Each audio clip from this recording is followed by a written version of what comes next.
La plage de fonctionnement du démarrage à distance est d'environ 60 mètres.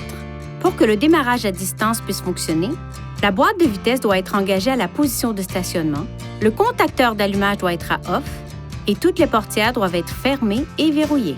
Certaines lois locales ou provinciales pourraient limiter ou interdire l'utilisation d'un démarreur à distance, ou encore exiger que le véhicule soit visible par la personne utilisant un démarreur à distance. Consultez la réglementation locale.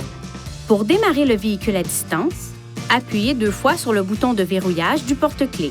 Dans les 5 secondes qui suivent, appuyez sur le bouton « Démarrage du moteur » et maintenez-le enfoncé pendant au moins 2 secondes.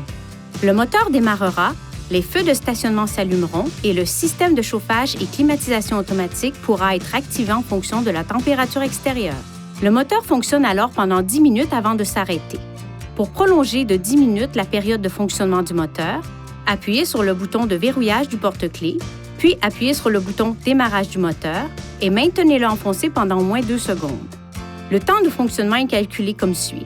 La première période de 10 minutes débute lorsque la fonction de démarrage à distance est exécutée. La période additionnelle de 10 minutes débute immédiatement lorsque la fonction de démarrage à distance est exécutée une seconde fois. Par exemple, si le moteur fonctionne depuis 5 minutes et que vous prolongez la période de démarrage à distance, le moteur fonctionne pendant une durée totale de 15 minutes.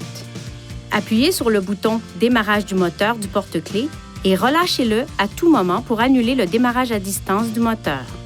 Après 2 démarrages à distance, le contacteur d'allumage doit être placé de on à off et le véhicule doit être conduit à 11 km/h pour que le démarrage à distance puisse être de nouveau utilisé.